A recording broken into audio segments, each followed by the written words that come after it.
ஒரு முறை ஒரு மனுஷன் என்ன செய்யறாரு, ஒரு கனவு கண்டாரு. அது என்னன்னா, கடற்கரையில கடவுளோட அவர் நடந்து போய் கொண்டிருக்கிறார். வானத்துல அவருடைய வாழ்க்கையில நடந்த பல நிகழ்ச்சிகள் அப்படியே படம் மாதிரி தெரிஞ்சது.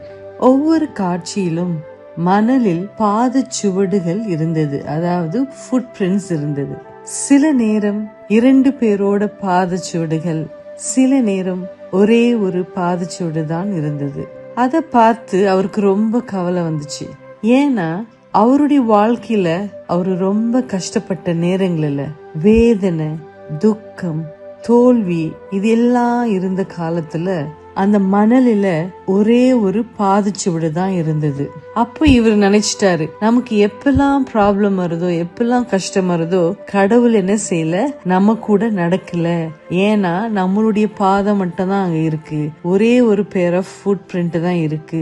கடவுள் என்ன செய்திருக்காரு, போயிட்டு இருக்காரு. அதனாலதான் நம்ம ரொம்ப கஷ்டப்பட்டிருக்கோம். இல்ல கடவுள் நம்மள கண்டுக்கல அப்படின்னு சொல்லி அவருக்கு வருத்தம். அப்போ அவர் கடல் கிட்ட கேக்குறாரு, கடவுளே, நான் உங்களை பின்பற்றினா எப்போதும் என்னோடவே நடப்பீங்கன்னு சொன்னீங்களே, ஆனா என் வாழ்க்கையில ரொம்ப கஷ்டமான நேரங்களில் ஒரே ஒரு பாதச்சோடு தான் இருக்கே. நான் உங்களை ரொம்ப தேவையான நேரத்தில் நீங்க எங்க இருந்தீங்கப்பா அப்படின்னு கேக்குறாரு. அப்ப கடவுள் சொல்றாரு, நீ ஒரே ஒரு பாதச்சோடு தான் பார்த்த அந்த நேரங்கள்ல நான் உன்னை விட்டு போலப்பா.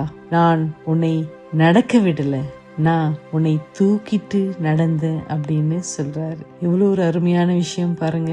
இந்த மனுஷனை போலதான் நாமும் சில நேரங்களில இவ்வளவு கஷ்டம் வருது என் வாழ்க்கையில, இவ்வளவு பிரச்சனை இருக்கேப்பா, எங்கப்பா இருக்கீங்க கடவுளே, ஏன் என்னை விட்டு தூரமா போயிட்டீங்க அப்படின்னு சில நேரங்கள்ல கேக்குறது உண்டு. அன்பான சகோதர சகோதரிகளே, உங்களுக்கு நான் இன்னைக்கு சொல்றேன், எந்த ஒரு பிரச்சனை உங்க வாழ்க்கையில வந்தாலும் நீங்க தனியா இருக்கிறீங்க மாத்திரம் நினைக்காதீங்க. தேவன் உங்களோடு கூட இருக்கிறார். உங்களை தன் கைகளில ஏந்தி கொண்டு நடந்து கொண்டிருக்கிறார். அதனால தைரியமாக இருங்க, கவலைப்படாதீங்க.